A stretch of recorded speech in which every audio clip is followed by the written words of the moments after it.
Normally we say good morning. For years we've said good morning at Science Sunday. But good afternoon. Welcome to our online version of Science Sunday. You know, this is really nice because we used to get heckled all the time. We have to do it ourselves. Yeah, now we have to do the heckling. And fortunately we have a guest speaker here today.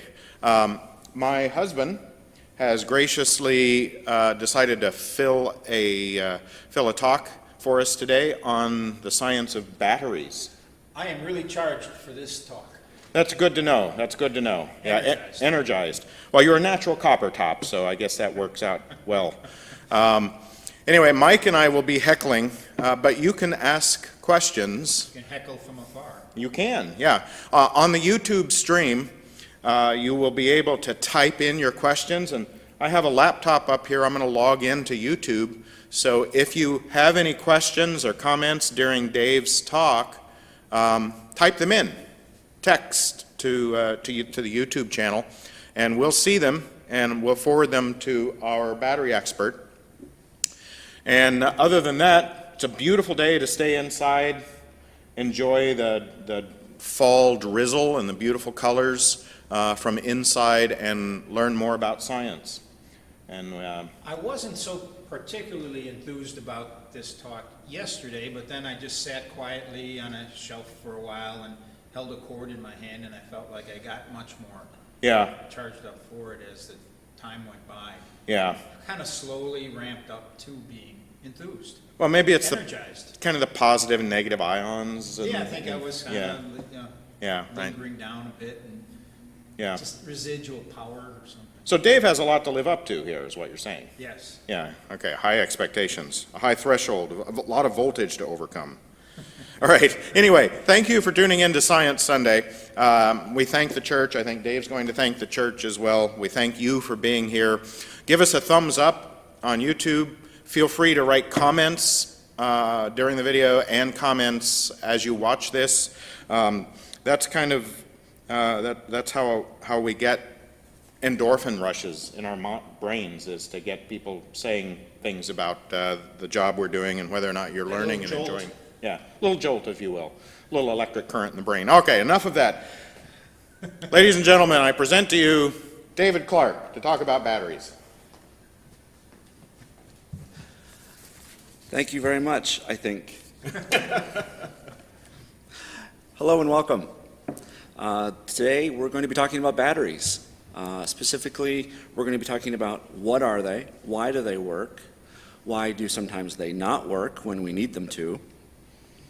We're going to be talking about the technology in batteries, why we use batteries in some circumstances as opposed to others, and we're going to talk about the future of batteries, where they're going, and maybe a little bit about where they're not going. So again, thank you for the nice introduction or the heckles. Yeah. Appreciate that. Just wait. I may just use you as my part-time audience here. I don't know. I haven't decided how I'm gonna do this yet. It seems better to I guess out. Yeah, face this way and just kind of you're just kind of the peanut gallery. Yeah, pretend we're not here. Pretend we're the guys on Sesame Street. Right, the old men. The old men on the Muppet Show. That is actually the peanut gallery. Yeah. Okay. That works. It'd be nice if the shot on YouTube could just be their heads, like the actual puppets from the Muppets. So I also want to thank the church. Thank you for this forum. Thank you for supporting Science Sunday. We enjoy watching it and presenting and giving our presentations. So thank you. Batteries, what are they? Well, first of all, in today's world, they're indispensable. What would we do without batteries? Everything would have to be plugged in without a source of portable power. By portable power, I don't mean portable power like a generator that you would have to lug around, although if without batteries, that would be one possibility, right? You may have to lug a generator around. We may have tiny generators, the size of laptops that go with all of our devices, and we might have to refuel them. So having a portable power source is the number one reason to use a battery. You might think that's obvious, but there's other uses for batteries too, which we'll get into. They're ubiquitous. They're everywhere. They're in every device. They're in this device right here. They're in my phone over there. They're in pockets, right? There's tons of them in homes. They're everywhere. When we think about batteries, imagine life without batteries. Imagine life without the ability to transport electricity to where you need it and then use it. Imagine using a TV remote without a battery. You would literally have to have a cord. I've done that before. You have? Yeah, I've had a TV remote without a battery, and it just doesn't work very well. You see what I have to put up with at home? Yeah. So, long ago, they would have remotes that were connected to the television, and that was a normal remote. They didn't do very well. That was not a. You didn't lose them very often, huh? That's true. Yeah. That's true. I guess that's the downside of batteries. They make our devices more portable. Plus side, they make our devices more portable. The negative side? The negative more side. Losable. That's right, they're more losable. Is the negative side the batteries? There's positives Okay. and negatives. Probably pretty important. One might even say cathodes and anodes to batteries. Another benefit is that, especially now, they're cheap. Compared to almost any time in history, batteries are pretty inexpensive. In fact, they've gotten so inexpensive that we go to the store and we buy a battery and it lasts for years, and we're effectively, as far as the money that we're out of pocket, it's just pennies per day So for most batteries. Bob on YouTube says he used to have a VCR that had a wired remote. So I assume Bob is not one of the Gen Xers. No, Bob would not be a Gen Xer. Yeah. Right.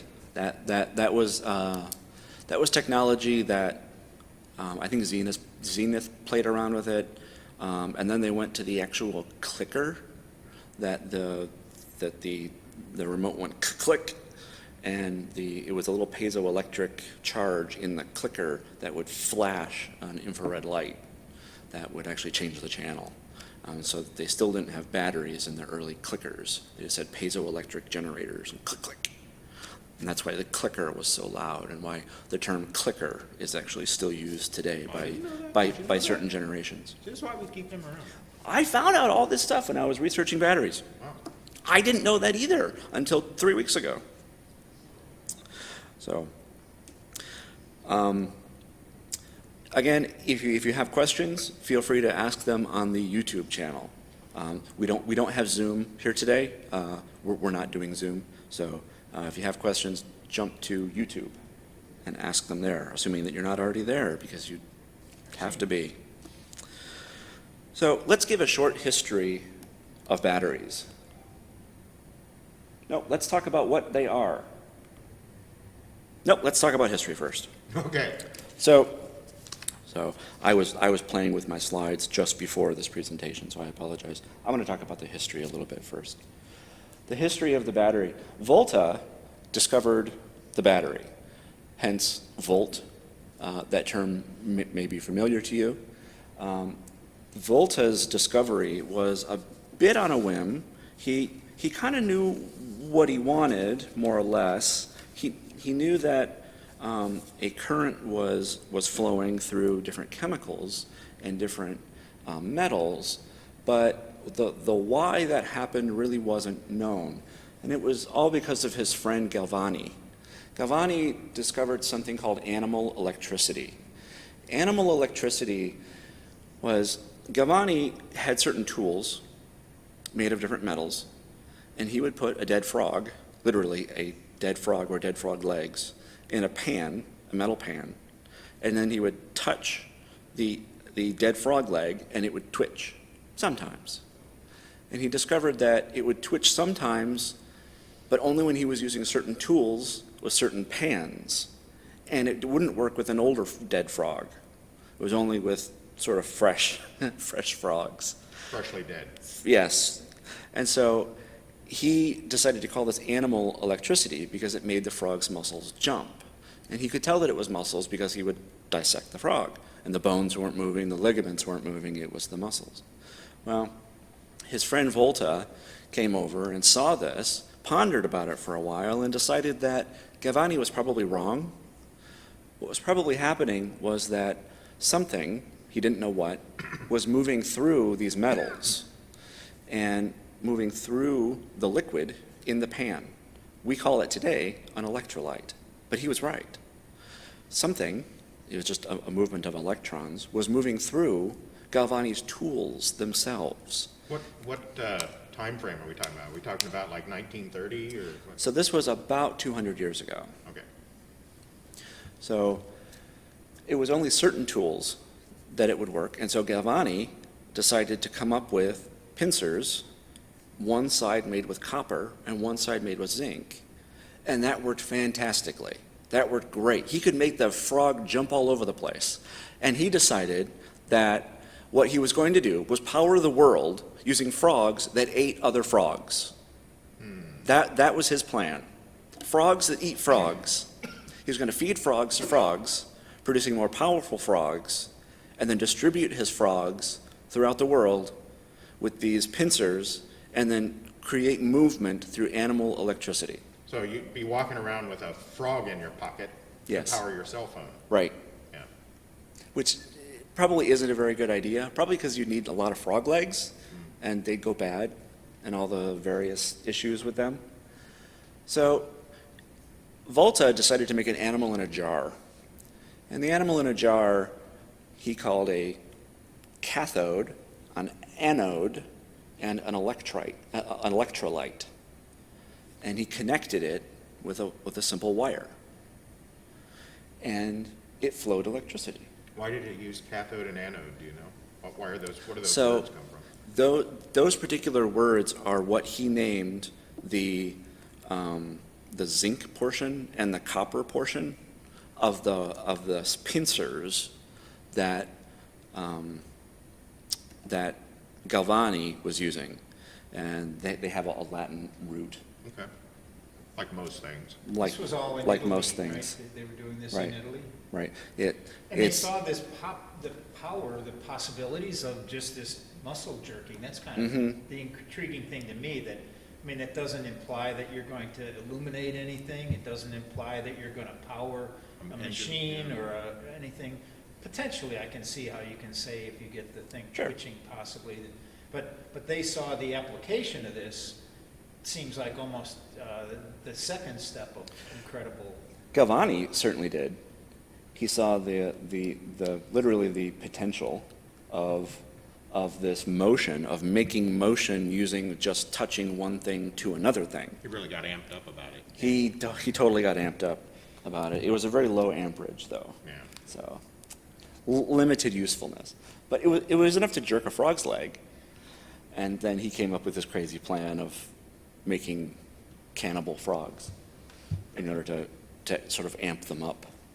And that led to the animal in a jar sort of concept that Volta came up with. So this is a basic battery. You don't actually need more components than this to make a battery. It is incredibly simple. You need a flow of electrons from high to low. You start with that? Yes.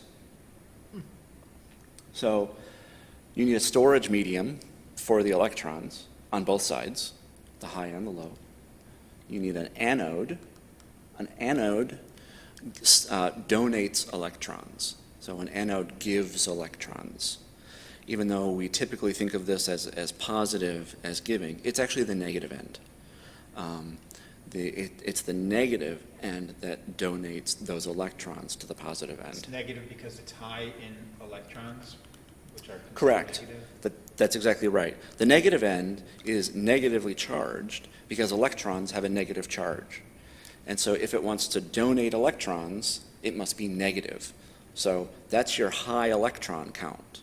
Your high electron is the negative because it can donate them easily, and electrons are negative. But by convention, current, when we calculate current, Right. we Well, when go you to- calculate current itself, that is the flow of electrons, we actually use the sort Positive to negative Yeah, instead. the positive to negative, even though the flow of them is actually negative to positive. So a lot of people get tripped up there. I got tripped up there. I watched him fall. Peanut gallery indeed. So we have an anode, which is our electron donor. Cathode, which we're supplying electrons to, it's the electron receptor, and an electrolyte that we can move current through. That's it. That's a whole battery right there. Well, there's a And wire on top, right? So, Conductor on top. no, No? that's to make it do work. Oh, I see. That's to actually make it turn on a light, turn on your cell phone, to do work. You need to complete the circuit. So you literally need to put a circuit. Oh, I see. So it's a battery without that wire, just because Correct. it's sitting there ready to get Right. electrons moving. So imagine this frame, this slide, without the little voltmeter and without the electrons moving. That's the battery itself. The battery does not include the little circuit that connects them. The water that's underneath it that connects the two tanks, remember, we needed a storage medium for electrons. That's the electrolyte on both ends, positive and negative. And then in between, we have to have a way for what's in that electrolyte to move back and forth. And then you complete the circuit on the other side. And that's it. That's a whole battery. They're not especially complicated devices. You can make this with salt and some metal in a couple cans, or just a potato, a single potato. You can put anode, cathode in it, and it'll flow a small amount of current within a single potato. Seems less messy than a frog leg. It does seem less messy than a frog leg, that's true. But how much of electricity did Volta or Galvani understand, really? Were they understanding that electrons were flowing? What was their comprehension of this all? It's uncertain. Later on, Galvani seemed to indicate that he knew what Volta, who developed the battery, was sort of onto and sort of getting at. Volta said, not really. We knew that something was moving, and that something had to do with electricity, but exactly what in the first years that he built the battery wasn't really known. I mean, So the that- only thing they knew about electricity was maybe lightning strikes or things like that, Well, natural lightning. Yeah, well, they knew about natural forms of electricity, lightning, static, for example. You could make electricity 200 years ago They had by balloons that could run. rubbing a Yeah. cat on the carpet, you know. Balloons That- in your hair. Exactly, balloon in the hair. There were ways to make electricity, but the idea that you could make electricity from a frog leg was sort of bizarre and was seen as a new form of electricity. Hence why Galvani gave it a specific name, animal electricity. Right. So electricity was known before with the Leyden jars. Right. They used to charge up these metal plates in a jar, and the static electricity would cause the plates to move apart. Are you going to talk about that, or is this No. okay? Yeah, go ahead. Yeah, the metal foil plates would move apart because of the electrical repulsion, and they used to do these parlor tricks where they had people, touch the electrodes attached to those little metal foils, and it would make a spark. And so electricity was known by Ben Franklin and Leyden and a few others before then. So this sounds very reasonable that it was subsequent to that, those experiments with static electricity, that they first discovered that electricity was a fluid, or a That- flowed like a yeah. fluid in animals. And that led to Mary Shelley and all of that, which I'm sure you'll get into. I won't. Oh, But still, I mean, you're saying electricity made from a frog's leg, but the frog's leg was just the recipient of the flow. The frog's leg was the electrolyte, Okay. effectively. And as current passed through that electrolyte, it made the electrolyte, which also had a bunch of muscles in it, twitch. so what is an electrolyte then? Okay. I wonder if terms is my next slide. Wouldn't that be You great? can just say you'll get to it. I will get to it. Okay. Let's talk about other possibilities, and then we'll talk about terms. Terms is the slide after this one. Let's talk about the Baghdad battery. This is sort of regarded as the first battery. There were other sort of early battery types. There was an anode, there was a cathode, and there was an electrode. But it's sort of widely regarded now that the first battery really wasn't. That the early batteries, they were working with metal. A lot of metal is found around these batteries. What it probably was is a way to galvanize metal, and we use that term now, galvanize, because of Galvani. In other words, putting one metal on top of another. It was used in metal plating, which changed the properties of the metal. And if you look at modern metal plating techniques, that's all the components for a battery, right there. You have one metal on one side, one on the other, you connect a charge to them, and one metal moves through a solution and plates onto another metal. That's a battery. That's exactly what's happening. So it's the same type of technique, but it's used for completely different purposes. And in fact, there's other purposes too, which we'll get into a little bit. So the earlier batteries probably weren't used to make little sparks.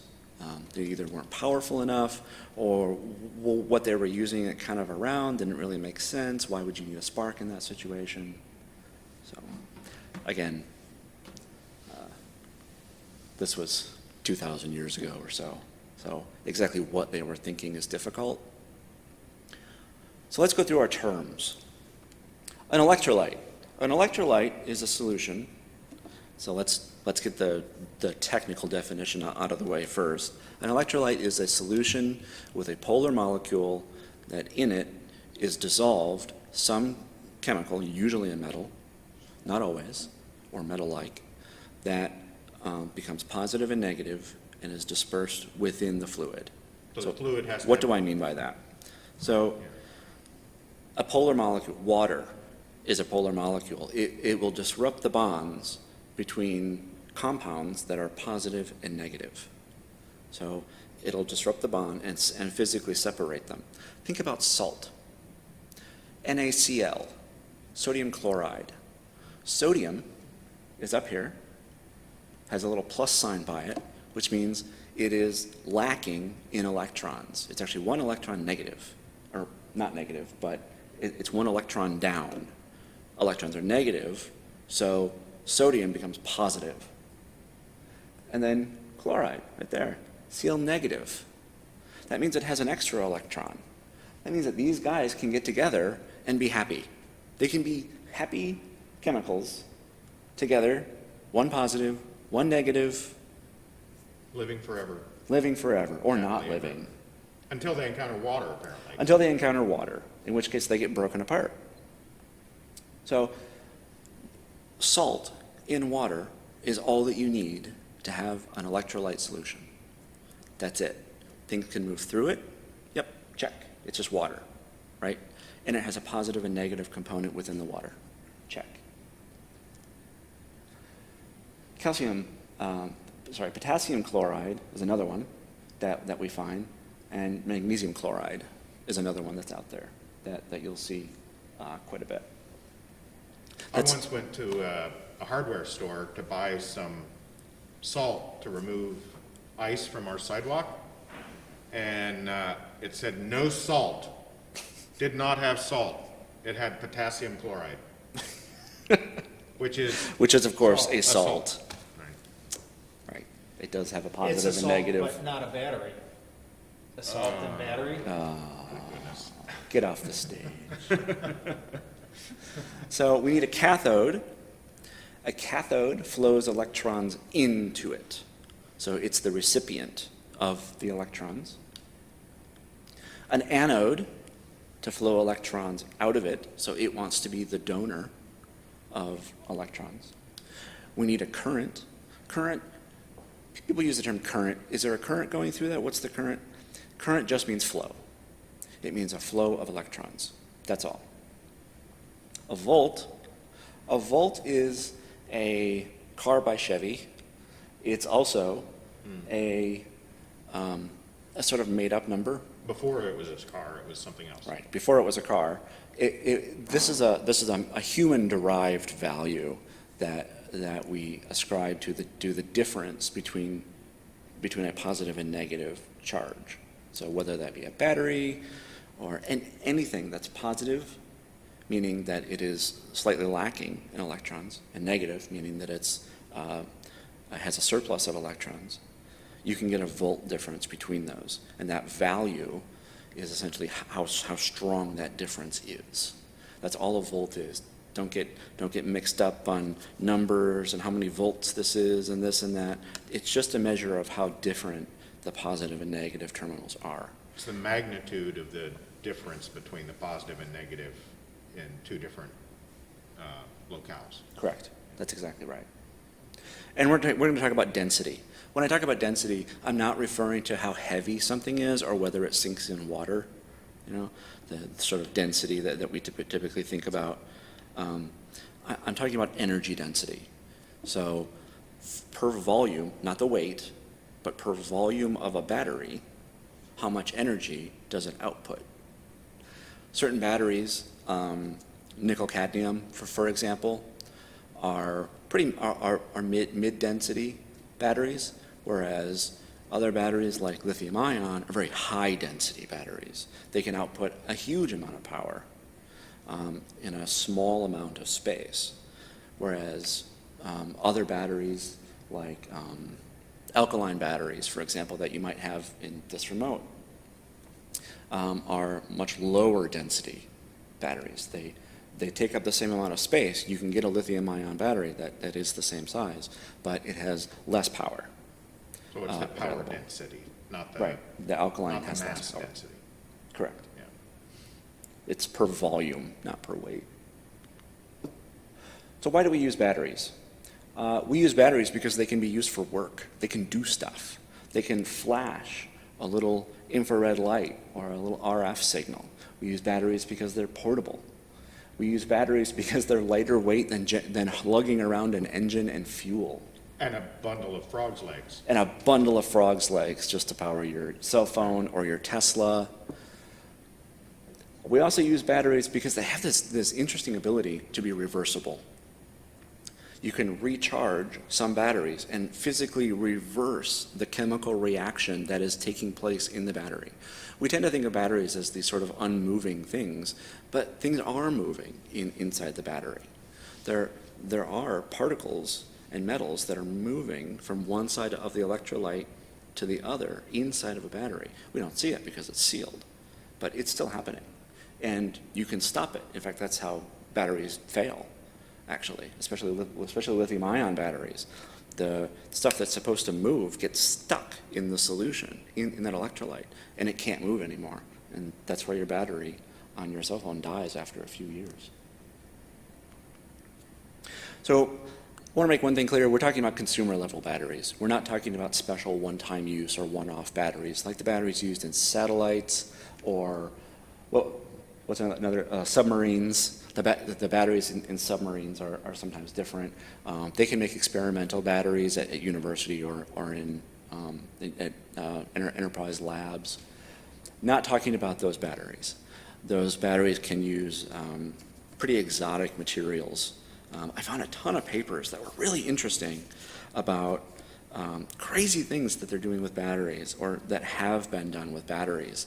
And it just ended up that these things were just too expensive, using really expensive exotic materials like platinum in batteries and in the early days of graphene, when graphene was really expensive, using graphene in batteries, which is a sheet of carbon 1 molecule thick.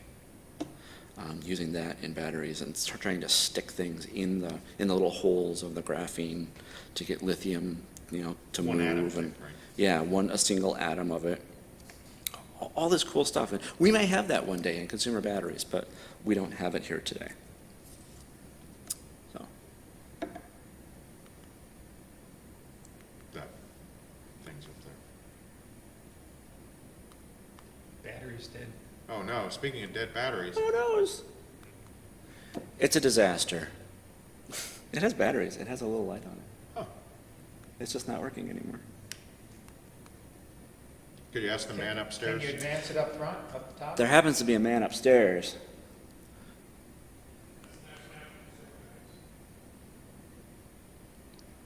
Sorry, I didn't hear you. He said something important. He's got other batteries. Ah, there we go. Oh, yeah. Batteries were in fact not the problem.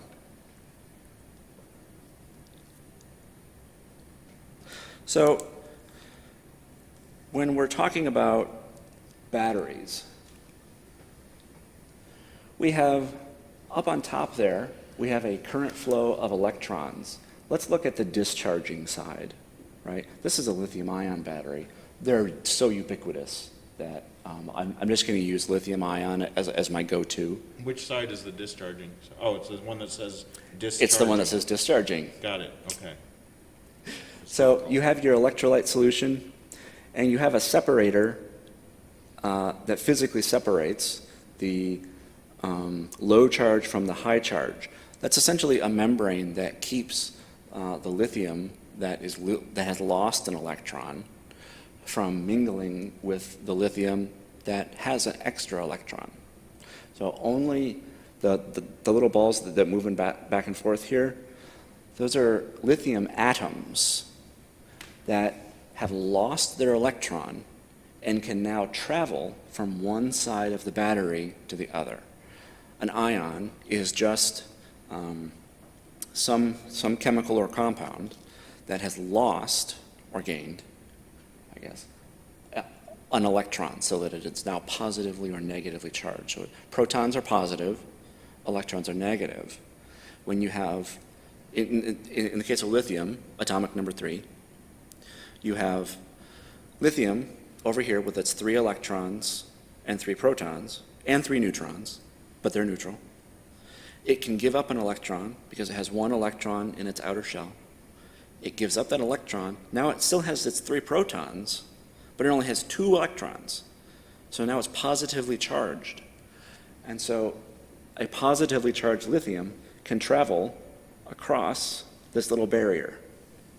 And then when it gets its little electron back, when it's charging up the battery, it says, oh, I have my electron back, and now it's allowed to go the other direction. Is that barrier stopping them because the atoms are physically too large to pass through the barrier, or why is the barrier stopping them? So different barriers work in different ways. In this case, it acts as a gate that negatively charged lithium are allowed through.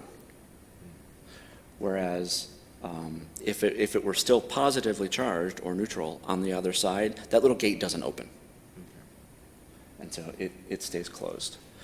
So this is just showing the reversal of the chemical reaction to show that, yes, it is actually a chemical reaction.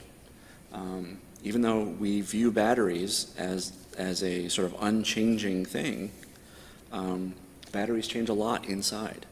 And in fact, certain batteries can become heavier on one side versus the other side because the metals, lithium is a metal, moves on to the other side. Oh, wow, that's cool. That's something that you have to know if you're designing aircraft or specially designed electronics or a particular circuit that has to be weighted in a certain way. For spacecraft, I bet, too. Yeah, spacecraft. This actually tripped up the University of California when they were doing their seismometer study. They were getting incorrect data. Some of the earthquakes were registering incorrectly because one side of the seismometer was weighted a little differently than the other. And it had to be absolutely perfect. Well, they ended up putting a battery in there, and they put the battery in sideways. And so... Just the movement of the ions unbalanced, physically unbalanced it. Huh? Yeah, over the course of years, physically unbalanced it. That's amazing. Caused a little problem. It was a small problem, but... Wouldn't have had that problem with frog legs, just saying. All right, let's talk about types of batteries. There are about 6 different kinds of batteries. Some people break out lithium ion and lithium polymer. For the purposes of this talk, I'm not going to. There's lead acid. That's your car battery. There's alkaline. Those are the batteries that you just buy in the store, like AA, AAA, 9-volt batteries. Nickel cadmium. Nickel cadmium is actually still around. This technology has largely been superseded by nickel metal hydrate and lithium ion. So nickel cadmium used to be the sort of go-to battery, but its energy density compared to other technologies ended up being kind of low, and research has kind of stopped. But it was rechargeable a lot, right? Yes, but it was quite rechargeable, a lot like nickel metal hydrate batteries. So nickel metal hydrate is the traditional rechargeable battery that we think of with AA, AAA batteries. If you have a battery pack for your drill that you bought and it doesn't say lithium ion on the side, it's probably nickel metal hydrate. Those are everywhere. And then I'm going to break out lithium and lithium ion. Lithium batteries are the high drain device batteries that you buy at the store that are AA, AAA. These things are used in like cameras and sort of high electric drain devices. They are not rechargeable. So alkaline batteries and lithium batteries are not rechargeable batteries.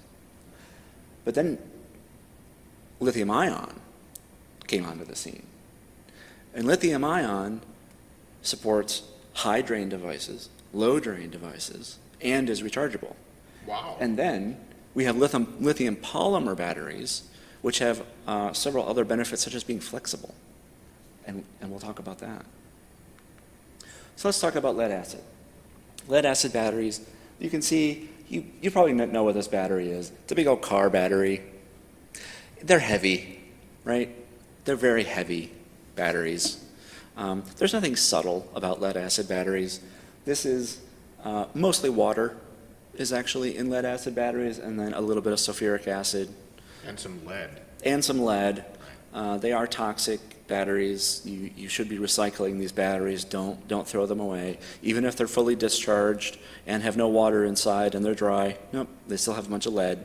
They still have to be recycled. These were kind of the original high drain batteries. The original wheelchair, motorized wheelchairs, for example, might have used these. Your car uses these. These are the batteries that when you need high drain instantaneously, like you're going to start your engine when it's cold, you need a high drain battery, provides huge amounts of power instantaneously, right away, boom. And you don't really care about temperature so much. It could be frozen, it could be a little hot, it could be underneath the hood of your car, it could be -40. It's still going to provide some power, whereas other batteries at -40 or -20 or even just freezing won't. The electrolyte will actually freeze, and that stops those metals from moving in the electrolyte. It actually freezes in place, and so your battery won't work. Like I said, they're instant on for high drain devices, and why they're used in cars, two reasons. One, instant on and high drain. Two, is that they're very safe. They're not going to explode on you. The only time that they explode is that sometimes the water in them, the water electrolyzes, which means the hydrogen and oxygen separates. And so that's a volatile compound, right? Hydrogen plus oxygen equals kaboom. So don't overcharge these, but your car knows about these. Your car is used to working with these. Your car's computer, your alternator, they got it. No problem. They are normal batteries for vehicles. Your vehicle isn't going to overcharge. And even if it does, they're pretty resilient to charge irregularities. You can overcharge them a bit. You can undercharge them a bit. You'll be okay. Just don't go bananas. So they're pretty safe. Alkaline batteries are primarily used in devices like this and why you buy them at the store because of one reason. Do you know what that reason is without looking at the slide? They're inexpensive? Inexpensive. That's not actually the primary reason. They don't go bad. He's got it. They don't go bad. They can sit on the shelf for years and still maintain, 90, 95+% of their original charge. So when Duracell talks about 10-year shelf life, that's why. It's a function of the alkali battery. That membrane is particularly non-permeable, so things don't travel across it, and it's a really stable battery. There's just not a lot going on in there when it isn't in use. It's literally static. It is a static, meaning unchanging, not static electricity, battery, and it lasts that way for a very long time. It can do higher outputs at heavier loads. However, on down the list, you'll see a sort of negative effect, limited lifespan at higher loads. That's a problem. So it can output, it is capable of being in high demand situations like that camera, but it's not rechargeable and its lifespan is limited at higher loads. So if you have a low load device like a remote, this is the battery for you. Regular alkaline batteries, they'll last the longest. You'll get all of the capacity out of the battery. But if it's in a high drain device, like one of those cameras that just sucks all the juice out, with a screen on it and everything, where you have a high drain situation, you're not going to get the entire capacity of the battery out. In fact, you may get 60% or even half, depending on how the manufacturer decided to make the battery. So these are best used in long-term, low-drain devices, like your TV remote. Their amp rating per hour is not constant, so they do fluctuate quite a bit. Do we have a question from YouTube? No. But they have good lifespan at low loads, like I said. But they're heavy versus lithium-ion batteries. These are also very safe. These typically don't explode in big fiery kabooms. They might pop, they might leak, but they typically don't explode in fire like lithium-ion can. I feel like you're leading up to something. I don't know what you're talking about.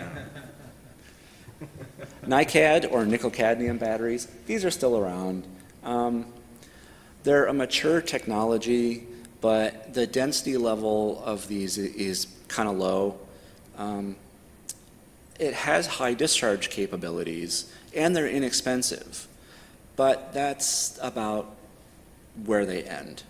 High discharge, and they're cheap, but if you need high energy density, or you're looking for a battery to use in many different situations, this probably isn't the battery for you.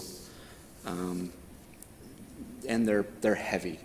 They're a very heavy battery, and they're slightly toxic, so that's not good either.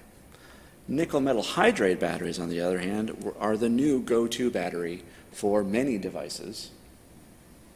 They're an older, stable technology.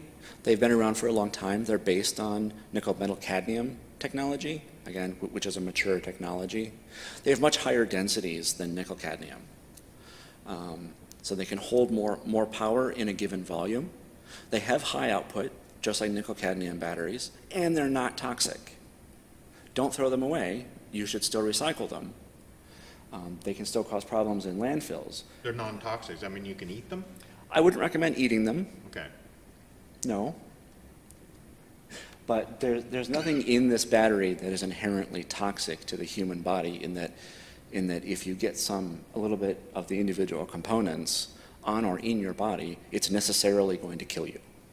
Our friend Bob online says that Duracell AA's have about a 10-to-1 difference in power output between low drain and high drain applications. So it's even greater than 50%. Yeah, it's amazing. Yeah.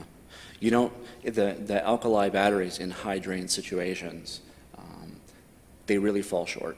Don't use them in a camera or No. a little fan motor or something like that. Yeah. You want to use a battery that's specifically for high drain devices, like a lithium battery, that are for high drain. But lithium batteries are not rechargeable. So you can get lithium 9 volts or lithium double or triple A. All right. We're going to skip over lithium because lithium is very similar to alkaline technology in how the consumer uses it, except that it is great for high drain devices. You get more for your buck when you put it in a high drain device. Like you just said. Exactly. Yeah. Let's move on to lithium ion. I'm going to sort of couple this with lithium polymer. It's the same basic technology. There are only a couple differences. Oh, did I do that? So lithium ion is a high density technology that is in the volume used, you can get a lot of power out of it. That's why it's used in cell phones and laptops, right? It's lighter weight, again, cell phones and laptops. But the downside is that they're somewhat fragile. It requires special charging technology and special circuitry in order to make lithium-ion batteries happy. It's really easy to make them unhappy. If you keep them discharged for a long time, or if you overcharge them, they can become quite dangerous. So you don't want to overcharge a lithium-ion battery. That's why your laptop, your camera, your cell phone has special technology that's designed just for that battery. Just for that particular battery at that particular voltage at that particular capacity, which we call milliamp hours. So how many milliamps can it give you for how many hours? Milliamp hours, right? So that's one of the downsides of lithium ions. The other is that they can explode. If mishandled or mischarged, they can physically explode. Lithium polymers are flexible. This is the primary difference between lithium ion and lithium polymer. Lithium ion generally is not considered flexible and has a sort of defined shape. Lithium polymer can be all sorts of shapes, any sort of shape. So you can put it on wearable technology, for example. Like the iPhone uses, so that they can make weird shaped battery. The batteries are not changeable in those. I was wondering if that's the polymer. I don't know about iPhones. Okay. The newer cell phones with curved screens that are bendable, I know that Samsung has showcased some of these. Some of those use lithium polymer batteries. Usually, though, they just use lithium-ion batteries and just put them in an area that doesn't move very much. But it is possible to make a lithium-ion battery that is quite flexible and can move with you. I don't know if they've made workable batteries that can, bend around and, twist around your finger or something like this. But it can certainly bend with you. And the other major advantage of lithium-ion batteries is that they come in all types, subtypes, custom types, and are currently manufactured all over the world. All the types are manufactured. You can go on Amazon or your favorite battery site, because everyone has a favorite battery site, right? And get whatever battery you want. The ubiquitous battery right now is called an 18650. They're used in Teslas. They're used all over the place. I guarantee that if you like electronics, you have 18650s in your house, in your laptop battery. If you have a Tesla, you have 18650s. The newer ones are kind of going to different technology, but they're based on the 18650. I don't know about the Volt. Okay. The Volt and the Leaf use, I think, different technologies. Okay.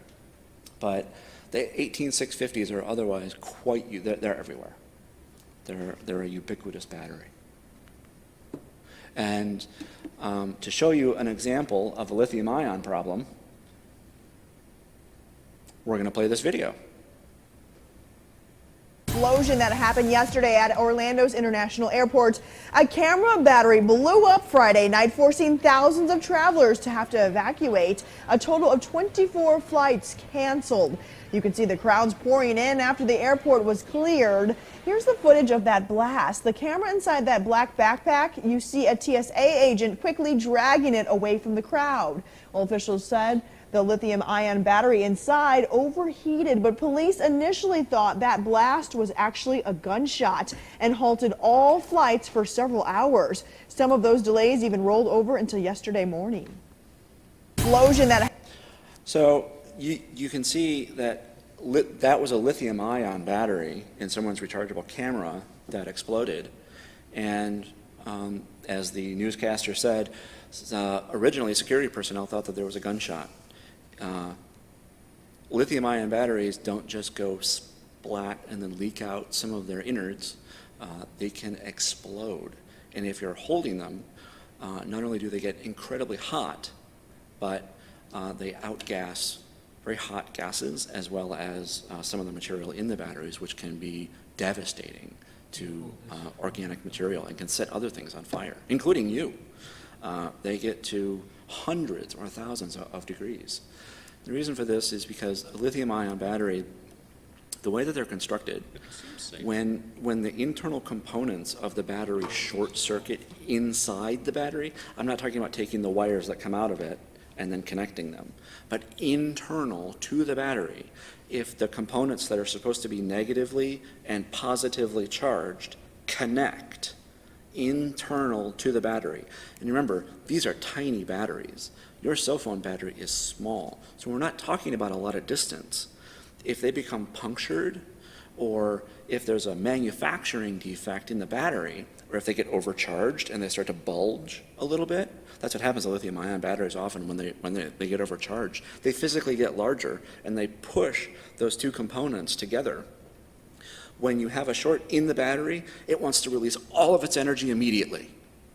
So if you have a battery sitting there that's fully charged, imagine all of that energy to use your laptop or your cell phone, for hours or days, all discharged immediately, literally within 10 seconds. Boom. It causes heat inside the battery, and it gets so hot, it physically explodes. And I don't know if you could see it at home, but that backpack that exploded, there's a poof as it exploded, and then some hot gases started coming out of it. Those are very dangerous gases. So take care of your lithium-ion batteries. And we're going to see another example. You're going to say, well, why was there a gunshot? Like, what does that look like? What do you mean? This is what I mean.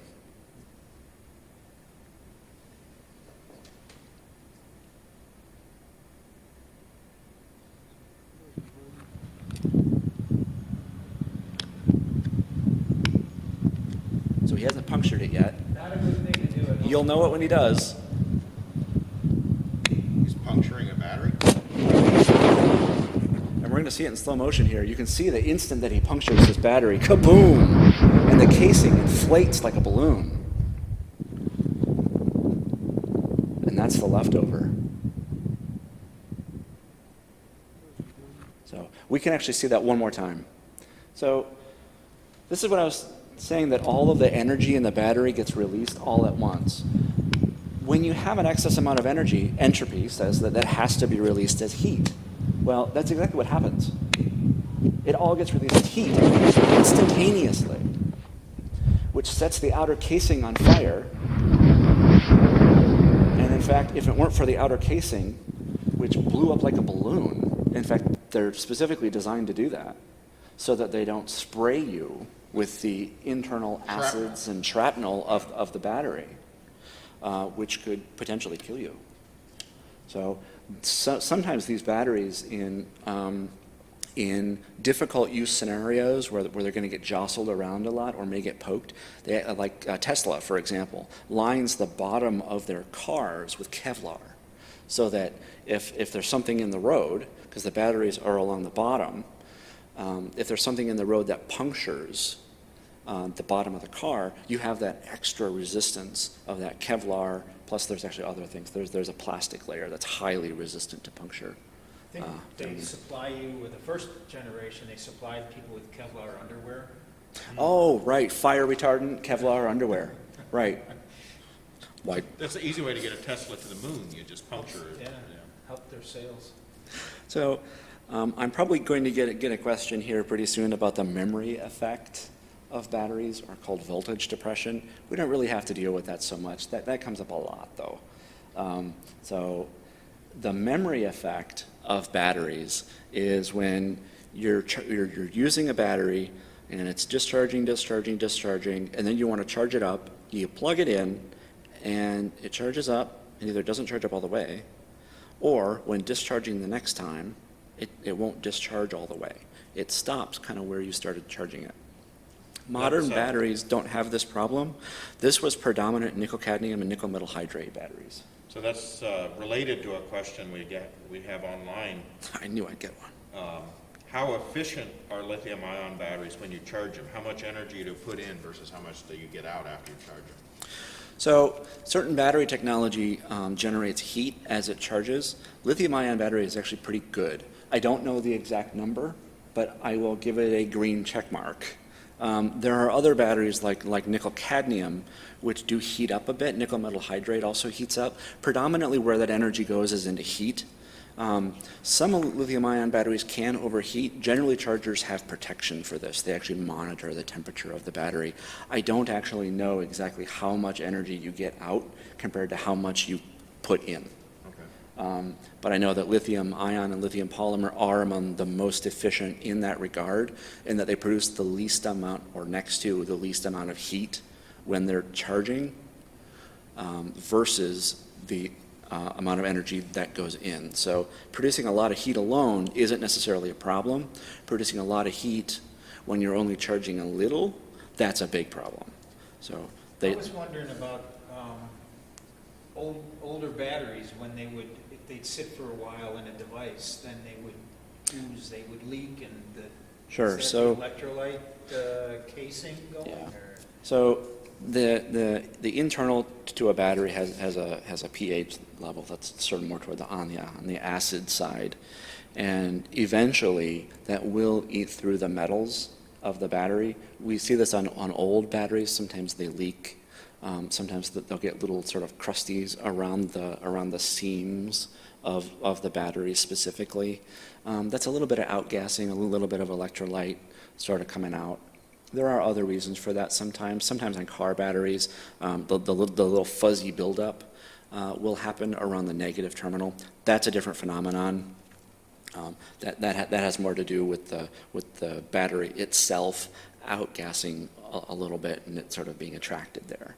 So, but It's not a common thing in the newer batteries nowadays. no, that's not a very common thing at all, especially with lithium ions, because lithium ions have to be very well sealed. Because if they do rupture, they have to be able to contain that rupture. Almost all top tier and mid tier lithium ion manufacturers now test their batteries against puncture, and if they are puncture, do they actually explode with shrapnel? And almost all major companies, Samsung, Apple, and all that, does their own testing on their manufacturer's supply of batteries to sort of get that double level of protection to make sure that that battery isn't going to hurt you. Where is lithium acquired? How do manufacturers acquire it? Is it You mine it. What's that? You mine it. So they take ore, that rock lithium, Right. ore or whatever. And, Yep. Lithium is mined out of the ground. There are several places around the planet that supply lithium to manufacturers. One of the big ones is actually Australia. Australia has a good amount of lithium. China does. The U.S. has some supply, but you mine it like any other mineral. You have to mine it, then purify it, and depending on where it is on the planet and other things that it's mixed with, different lithium may be preferable to other lithium because it's much easier to purify, or it may have impurities in it that you actually want. That happens too. So, just like crude oil or nickel, you just go mine it.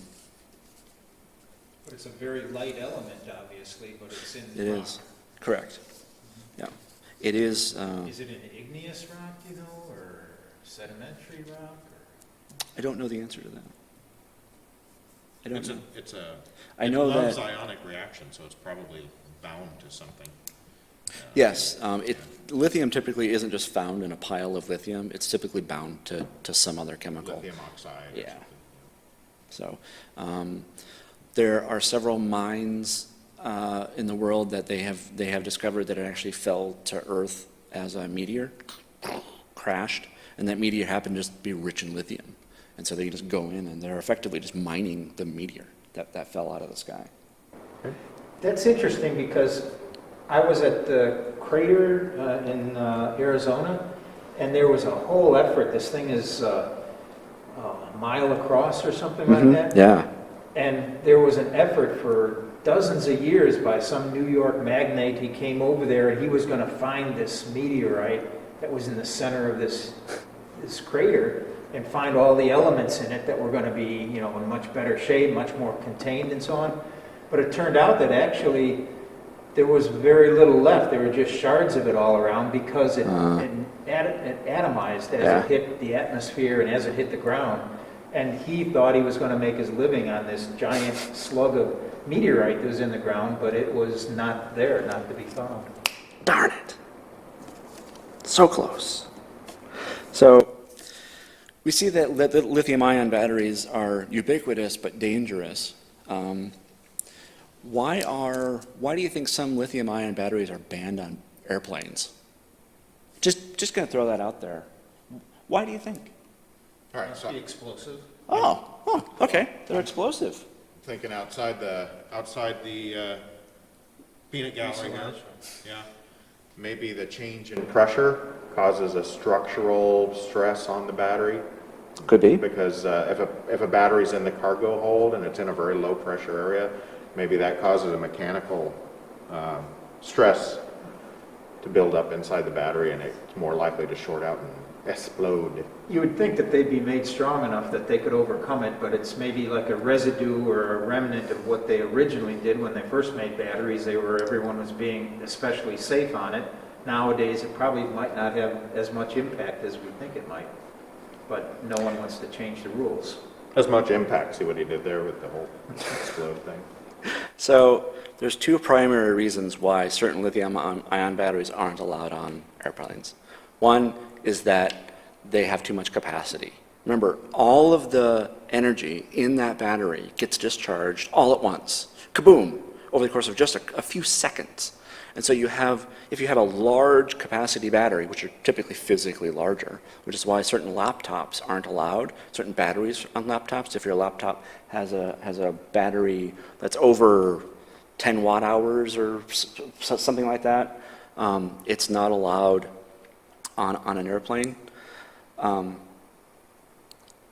totally wrong on that number, but contact the FAA if you have questions, or just go to their website.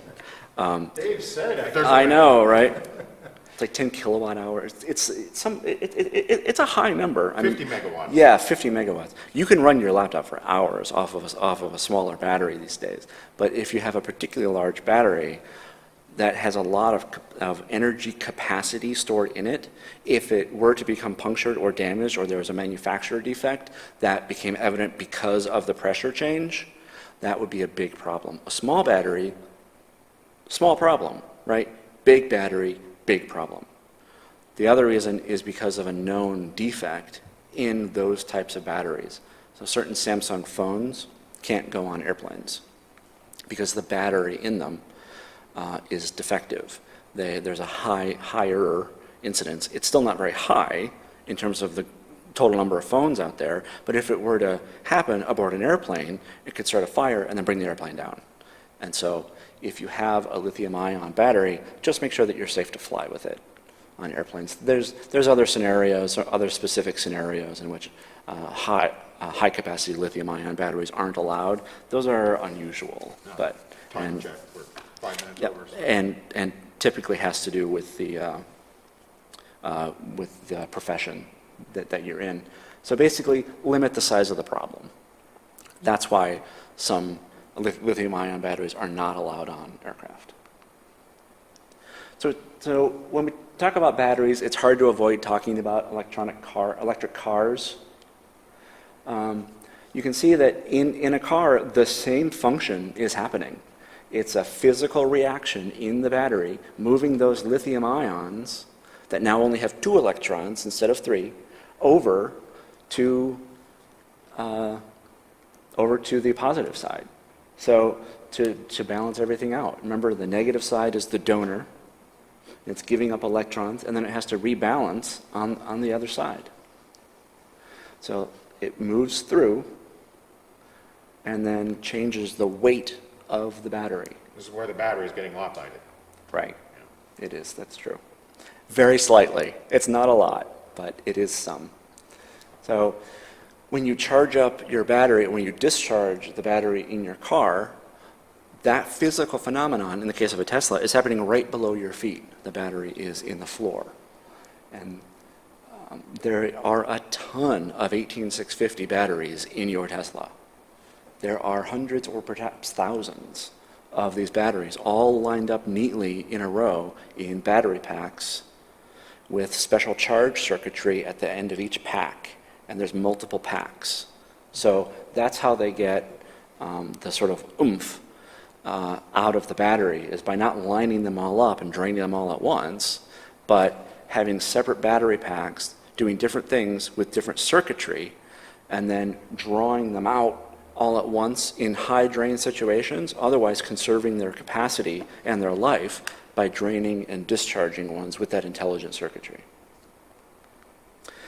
Difficult to talk about batteries without talking about Tesla. The future of batteries. Graphene has become incredibly cheap. It used to be that for 1 cubic centimeter of graphene, it would cost about $1,000. 1 cubic centimeter of graphene. That's it, $1,000. And now it's about a penny for 1 cubic centimeter of graphene. That graphene can do all sorts of things in batteries. It can act as a barrier, it can act as a conductor, it can act as a very thin isolator of energy. We're probably going to be seeing a lot more graphene in future batteries. Graphene, again, being a single layer of carbon atoms. Tesla built its own factory to make its own batteries called the Gigafactory. In 2010, they were producing batteries that did 1 kilowatt hour for $1,000. And that's the batteries that were going into cars. Now that same battery made at the Gigafactory is about $100. And that's in 9.5 years. They've dropped that price down so low. And then what you say about the graphene, at some point in the foreseeable future, whole new battery technologies will come online that improve the density, right? So there's a couple of completely different technologies. One is sodium ion. Sodium would take the place of lithium ion. The other is replacing the sort of carbon and some other aspects of the battery internal to the battery with silicon. So silicon transfers electrons a lot easier, but there's some major technical challenges to getting it to exist inside the environment of a battery. So eventually we will get there, but we're not there today. And that is Tesla's whole goal. They want to reduce that cost, the $100 per kilowatt hour, to a third of that at twice the density. Remember, we were talking about density, that is per unit volume, say this big, right? Energy density. Energy density. So we have this much volume. How much power can we get out of that much volume? So because you can't carry a whole car's worth of battery around you just to run your car, right? So how much physical space it takes up and how much how much energy you can get out of that space is all about what Tesla has been talking about lately. They've been talking all about energy density. I mean, Argonne Labs does a huge amount of research into... Argonne Labs, as Scott mentioned, they're actually the ones who are kind of at the forefront of the sodium ion technology. They are the ones who are kind of the go-to for papers for companies to look at to see where the technology is and whether they want to invest in it. It's Argonne Labs. So that's battery technology.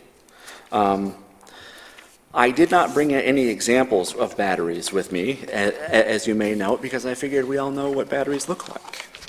So when we can all get together, you can do some demos. yeah, when we all get together and this whole COVID catastrophe is over, I came up with a couple demos to show that batteries do work and that they can cause all sorts of different interesting chemical reactions and that the reactions are actually happening inside the battery. But I decided not to do those because it was just you two. Yeah. It was just them. You know, An interesting point, the first Science Sunday we ever did, I talked about batteries and bulbs, and it's actually based on some of the science I taught when I was an elementary school teacher. And you hand kids just a regular D-size battery and a light like you'd put in a flashlight and some wire. Sure. And you ask them if they can get the light to light. And it's actually, you have to make a circuit, and the aspect of how to do it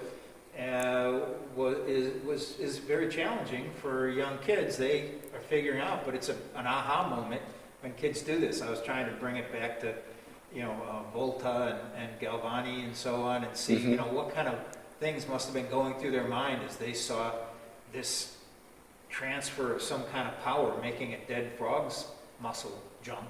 And many of us have done that in high school, I think, that, Sure. that whole aspect too. But just to get that aha moment, and there's so much of that, I think, in electricity that, is harder maybe in some of the other sciences or the other areas of science. Yeah, batteries are very much a hands-on technology. It's a physical aspect that happens with physical wire and physical electrons and physical chemicals and The movement of chemicals. Yeah. I know we're a little over time, but could you take a minute and talk about the difference between a battery and a capacitor? We also hear about high energy density and capacitors might be useful. So a capacitor is different than a battery. A battery is a chemical store of energy. I know that I didn't specifically state that in my definition of a battery that I used up there, but a battery has to be a chemical store of energy. It can't just store some electrons. A capacitor is not a chemical store per se. It does use differential charge, but those electrons are available immediately. They don't have to go through a lengthy chemical process like releasing an ion and then traveling across a membrane.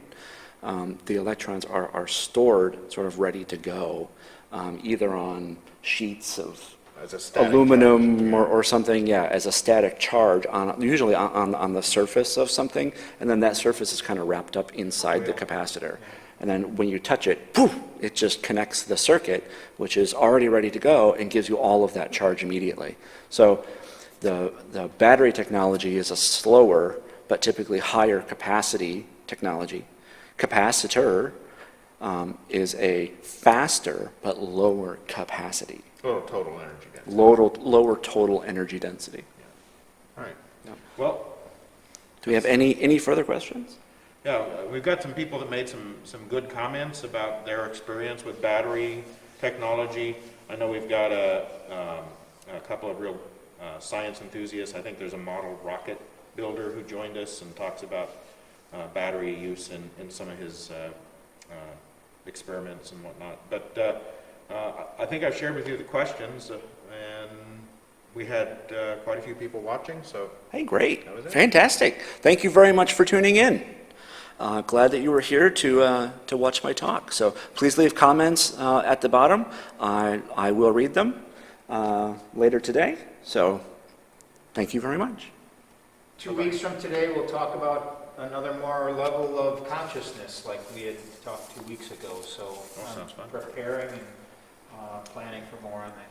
So thanks for showing up, and it's been a wonderful talk. Dave, thank you very much. Well done. Appreciate it very much. Thank you. Thanks. Take care. Bye.